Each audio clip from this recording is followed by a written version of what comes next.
terjerat pinjaman online atau lebih dikenal dengan sebutan pinjol yang awalnya hanya 3 juta membengkak hingga ratusan juta rupiah. Awalnya pinjaman ini digunakan korban untuk membeli susu kedua anaknya yang masih balita. Sementara itu, Saudara, Otoritas Jasa Keuangan OJK mencatat hanya 107 pinjaman online yang terdaftar resmi di OJK. Sementara pinjol yang tak terdaftar mencapai 3.500-an. Akibat investasi bodong ini, ratusan korban merugi hingga 250 miliar rupiah.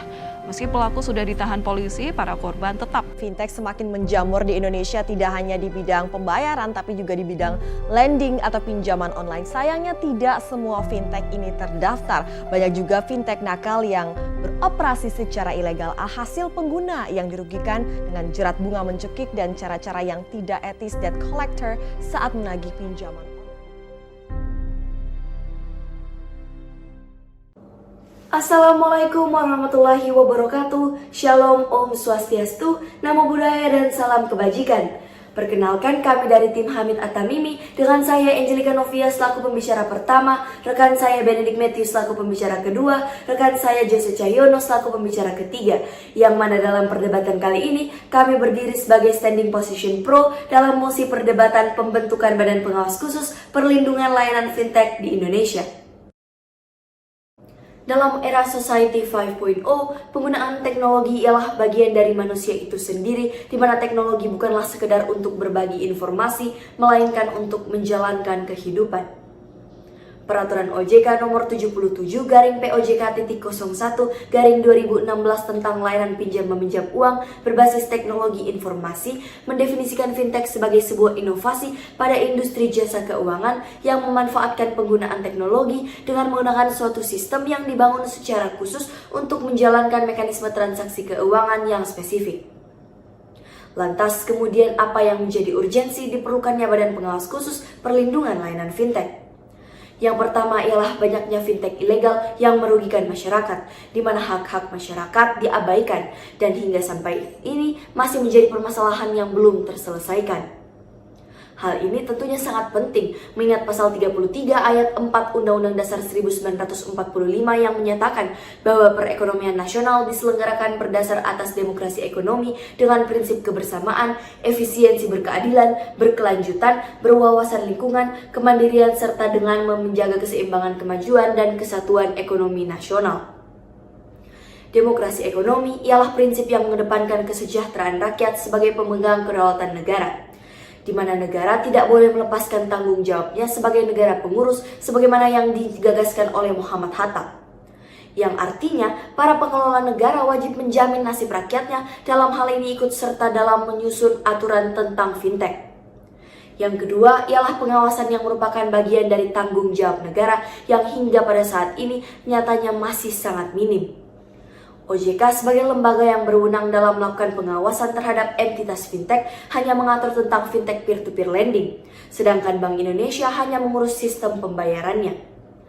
Padahal dalam kenyataannya ada banyak jenis fintech, diantaranya ialah yang pertama digital payment yang di dalamnya termasuk e-wallet dan payment gateway, kedua ialah crowdfunding atau peer-to-peer lending yang termasuk dalam financing and investment, ketiga ialah account aggregator, information and feeder site, dan yang terakhir ialah personal finance yang masih belum diatur dan diawasi oleh lembaga manapun. Bahkan hal ini juga menimbulkan kerugian bagi perekonomian negara. Menciptakan industri fintech yang sehat dan sejalan dengan konstitusi negara merupakan cita-cita yang diwujud nyatakan dengan memberikan kewenangan kepada OJK. Namun nyatanya pengawasan serta regulasi yang telah ada tidak mampu memberikan perlindungan terhadap layanan fintech di Indonesia baik kepada konsumen maupun penyelenggaranya. Dengan demikian, kami sangat mendorong adanya pembentukan Badan Pengawas Khusus Perlindungan Layanan Fintech di Indonesia dengan mekanisme solusi yang akan dipaparkan secara lebih komprehensif oleh pembicara kedua dan ketiga dari tim kami. Sekian dan terima kasih. Dewan Juri yang terhormat, sejatinya menjadi perdebatan kali ini ialah mengenai perlukah adanya Badan Pengawas Khusus Layanan Fintech di era menuju Society 5.0 yang dimana manusia hidup berdampingan dengan teknologi. Badan Pengawas Khusus dapat lahir karena lembaga yang lama sudah tidak memuaskan dalam melakukan kinerjanya, serta melihat pada perkembangan zaman di negara Indonesia yang memunculkan permasalahan baru, menuntut negara Indonesia membutuhkan lembaga yang baru pula. Pada Juli 2019, LBH telah menerima 4.500 kasus aduan mengenai pinjaman online dan diteruskan kepada OJK. Tetapi LBH menilai kinerja dari OJK tidak memuaskan, lantaran OJK menangani per kasusnya memakan waktu 4 bulan lebih dan hanya memberikan surat sebagai formalitas saja. Tidak hanya sampai di situ saja, Jenny selaku pengacara publik menyebutkan bahwa aduan untuk fintech ilegal ditolak mentah-mentah oleh OJK. Di sini dapat kita nilai bahwa kegagalan OJK dalam menanggapi fintech ilegal adalah dikarenakan OJK masih tidak mampu menyelesaikan aduan mengenai layanan fintech yang legal. Melihat pada data tersebut, OJK tidak dapat menjalankan tugasnya sesuai pasal 4 huruf C Undang-Undang OJK, yaitu mampu melindungi kepentingan konsumen dan masyarakat. Menurut Profesor Surjono Sukanto, keefektifan suatu hukum dipengaruhi pada 5 hal. Yang pertama, faktor hukumnya sendiri. Faktor hukum yang ada saat ini belum bisa menjadi solusi dari permasalahan yang ada. Culpae puna par esto, jatuhkanlah hukuman yang setimpal dengan perbuatan. Sampai saat ini, sanksi administrasi tidak dapat memberikan efek jerah bagi para pelanggar. Satgas Waspada Investasi pun mencatat lonjakan pengaduan masyarakat yang dirugikan pinjol ilegal hingga 80% periode dari Januari ke Juni 2021. Maka di sini tujuan utama adanya sanksi adalah pemulihan hak bagi para korban dan dibutuhkannya juga sanksi pidana untuk memberikan efek jerah. Yang kedua, faktor penegak hukum. Sehingga ketika adanya payung hukum yang mengaturnya, yaitu dengan membuat perundang-undangan yang mengatur layanan fintech, maka diperlukannya badan pengawas khusus layanan fintech agar hukum dapat ditegakkan. Yang ketiga, faktor sarana atau fasilitas yang mendukung penegakan hukum. Dengan adanya badan pengawas khusus, maka akan terfokuskan untuk menangani aduan dari masyarakat sehingga memudahkan masyarakat untuk dapat menyampaikan aduannya. Dan yang terakhir ialah faktor masyarakat dan kebudayaan. Nyatanya masyarakat saat ini minim akan literasi digital dan literasi finansial. Dengan demikian, badan pengawas khusus dibutuhkan untuk membantu masyarakat mengenai literasi digital dan literasi finansial. Oleh karena itu kami akan menjelaskan 2 faktor utama yang menjadi alasan diperlukannya badan pengawas khusus, yaitu dari sisi peraturan dan dari sisi pengawasan. Melihat pada sisi peraturan, pasal 1 angka 10 Undang-Undang OJK menjelaskan bahwa OJK dapat melakukan pengawasan berdasarkan perundang-undangan dan OJK telah mengeluarkan POJK nomor 77/POJK.01/2016 tentang layanan pinjam meminjam uang berbasis teknologi informasi. Peraturan ini menjadi pelaksanaan dasar kegiatan usaha P2P lending atau pinjam meminjam online yang merupakan salah satu jenis fintech. Dewan Juri yang terhormat, mari kita melihat bahwa layanan fintech yang ada di Indonesia tidak hanya mengenai P2P lending saja, dan hal tersebut tidak dibahas di perundang-undangan maupun POJK seperti P2P lending tersebut. Di sini dapat dinilai bahwa badan pengawas OJK tersebut tidak dapat memecahkan permasalahan pada perlindungan layanan fintech di Indonesia. Melihat pada sisi pengawasan, pasal 31 Undang-Undang tentang Lembaga Keuangan Mikro menjelaskan bahwa dalam rangka pembinaan dan pengawasan terhadap lembaga keuangan mikro. Dan pada pasal 28 menjelaskan pula mengenai perlindungan masyarakat, di mana OJK berwenang melakukan tindakan pencegahan kerugian masyarakat, yaitu memberikan informasi dan edukasi kepada masyarakat atas sektor jasa keuangan layanan dan produknya. Dewan Juri yang terhormat, di sini dapat kita pahami bahwa OJK telah melakukan pengawasan dan mengedukasi masyarakat, tetapi faktanya ribuan aduan mengenai layanan fintech ilegal masih tetap ada dan telah memakan banyak sekali korban di masyarakat.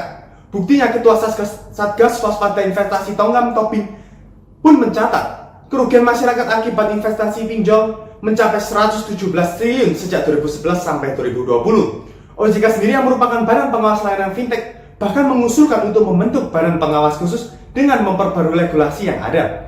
Dewan Juri yang terhormat, sejatinya OJK selaku badan pengawas menyetujui dan memandang bahwa badan pengawas khusus ini merupakan sesuatu yang diperlukan untuk mengatasi permasalahan baru yang ada. Let's salute to people as la supreme law. Hukum tertinggi adalah perlindungan masyarakat. Oleh karena itu, Dewan Juri yang terhormat, perlindungan dibutuhkan oleh masyarakat di era menuju Society 5.0 tidak lain ialah badan pengawas khusus layanan fintech.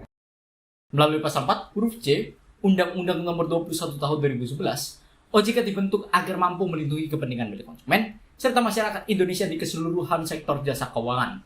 Akan tetapi dalam realitanya, OJK masih belum mampu untuk memenuhi tugas tersebut dalam melakukan pengawasan terhadap financial teknologi atau layanan jasa keuangan berbasis teknologi. Hal ini diperkuat dengan data serta fakta, di mana pembicara kedua dari tim kami telah menyampaikan data bahwa adanya ribuan laporan kerugian yang dialami oleh konsumen akibat pelanggaran-pelanggaran yang dilakukan oleh fintech tidak diproses serta diabaikan begitu saja oleh OJK selaku lembaga yang berwenang.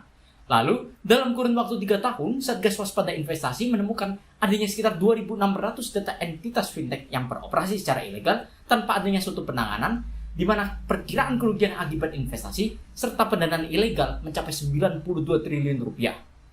Dalam kurun waktu tahun 2019 sampai dengan tahun 2021, terdapat sekitar 20.000 aduan terhadap layanan fintech peer-to-peer lending yang diantaranya bahkan mencakup seperti pelanggaran-pelanggaran pidana berat, seperti pencairan dana pinjaman tanpa persetujuan pemohon, penagihan dengan kata kasar, penagihan kepada seluruh kontak pemilik smartphone, disertai dengan teror ataupun intimidasi, serta pelecehan seksual. Melihat dari pengawasan entitas fintech yang ada di Indonesia sampai saat ini, juga masih sangatlah minim.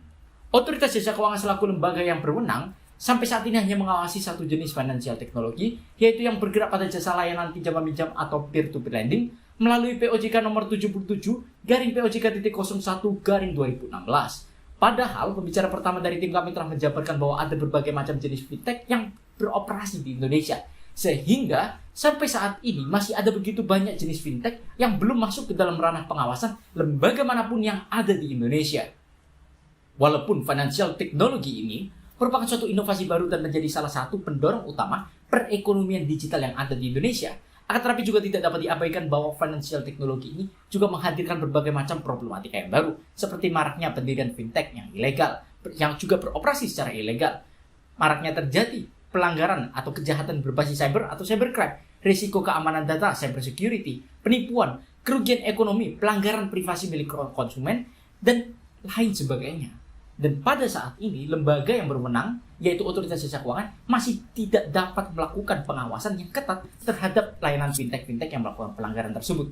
Dan di sini, kami ingin mengajukan adanya suatu mekanisme solusi untuk menjawab problematika tersebut. Di mana yang pertama, membentuk Cyber Finance Control Commission selaku badan pengawas khusus lembaga jasa keuangan berbasis teknologi, yang mana kewenangannya mencakup pengawasan, pengaturan, pemeriksaan, hingga penyidikan terhadap lembaga jasa keuangan yang berbasis teknologi yang di dalamnya juga mencakup adanya financial teknologi. Di mana tugas dari badan pengawas khusus ini mencakup mengawasi serta menangani keseluruhan entitas fintech baik yang legal maupun ilegal yang sampai saat ini masih belum dapat dicakup oleh lembaga pengawas yang ada. Lalu yang kedua, menindak entitas fintech yang melakukan pelanggaran serta merugikan para konsumen. Hal ini tentu saja tidak luput dari tujuan di mana ingin membentuk perekonomian digital yang sehat bagi Indonesia, serta melindungi kepentingan milik konsumen dan masyarakat Indonesia itu sendiri. Hal ini juga pembentukan dari Badan Pengawas Khusus ini juga didasarkan pada penelitian yang dilakukan oleh Muhammad Handoko serta Madiwarka, di mana ada dua alasan mengapa sampai diperlukan adanya suatu lembaga pengawasan yang baru. Di mana yang pertama, ketika lembaga yang lama sudah tidak memuaskan dalam melakukan kinerjanya, serta yang kedua, dengan adanya perkembangan zaman di Indonesia, juga menimbulkan berbagai macam problematika baru yang menuntut negara Indonesia untuk dapat segera menyelesaikannya.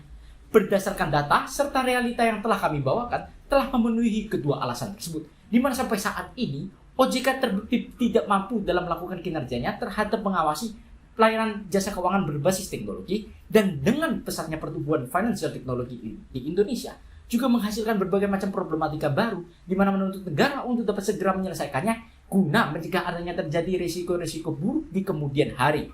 Dan untuk memperkuat hal tersebut, juga di sini kami ingin mengajukan solusi adanya pembentukan dua peraturan perundang-undangan, di mana yang pertama mengatur spesifik mengenai financial teknologi, terutama yang berkaitan dengan cybercrime, cyber security, regulatory sandbox, pelindungan data privasi, pemenuhan hak-hak milik konsumen, dan lain sebagainya yang berkaitan langsung dengan perjalanan financial teknologi di Indonesia. Serta yang kedua, pembentukan undang-undang yang melandasi pembentukan Badan Pengawas Khusus Layanan Fintech, termasuk tugas, fungsi, serta kewenangannya, dan tak lupa pengaturan mengenai perlindungan data terhadap konsumen, serta pemulihan hak-hak dari korban yang dirugikan oleh pelanggaran-pelanggaran yang dilakukan oleh entitas fintech ini. Karena pada dasarnya, lex semper dabit remedium, hukum harus selalu memberikan solusi. Dan inilah Dewan Juri yang kami hormati, inilah solusi yang kami tawarkan untuk menjalankan, untuk melindungi kepentingan masyarakat Indonesia, dan sebagai solusi atas problematika yang ada pada sampai saat ini. Dewan Juri yang terhormat serta pemerhati perdebatan yang berbahagia, sampailah kami pada akhir perdebatan kali ini. Untuk itu, izinkanlah saya untuk menarik benang dari konstruksi berpikir kami terkait mosi perdebatan kali ini. Badan pengawas khusus perlu dibentuk ketika lembaga yang lama sudah tidak memuaskan lagi kinerjanya. Hal ini tercermin dari banyaknya permasalahan yang tidak dapat terselesaikan dari lembaga yang telah ada. Oleh sebab itu, kami akan membahasnya dari dua pokok permasalahan, yaitu yang pertama dari sisi peraturan yang masih sangat minim. Dalam Peraturan OJK Nomor 77/POJK.01/2016 hanya mengatur mengenai fintech peer-to-peer lending, yang tentunya hal ini menyampingkan jenis fintech yang lainnya karena belum ada badan pengawas yang mengatur dan juga mengawasinya.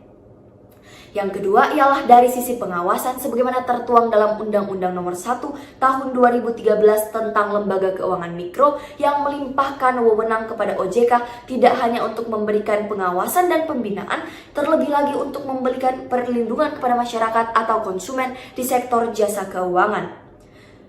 Namun, sangat memilukan karena hal ini ternyata belum terlaksana terlihat dari banyaknya kasus fintech ilegal yang tidak ada perlindungan hukum serta juga tanggung jawab terhadap hak-hak masyarakat yang dilanggar. Sehingga kami berdiri sebagai pihak yang mendorong adanya pembentukan Badan Pengawas Khusus Perlindungan Layanan Fintech di Indonesia, yaitu dengan membentuk Cyber Finance Control Commission yang bertanggung jawab untuk mengawasi, mengatur, memeriksa, bahkan melakukan penyidikan terhadap fintech di Indonesia. Pun dengan menyempurnakan regulasi mengenai layanan fintech secara menyeluruh baik dalam hal cyber security, cybercrime, regulatory sandbox, perlindungan data privacy, pemenuhan hak konsumen dan beberapa peraturan yang mendukung pendirian kami. Hal-hal sebagaimana yang telah kami sampaikan sejatinya merupakan jalan terang bagi layanan fintech di Indonesia demi menciptakan perekonomian yang sehat dan tidak menyampingkan perlindungan terhadap konsumen masyarakat Indonesia. Sekian dan terima kasih.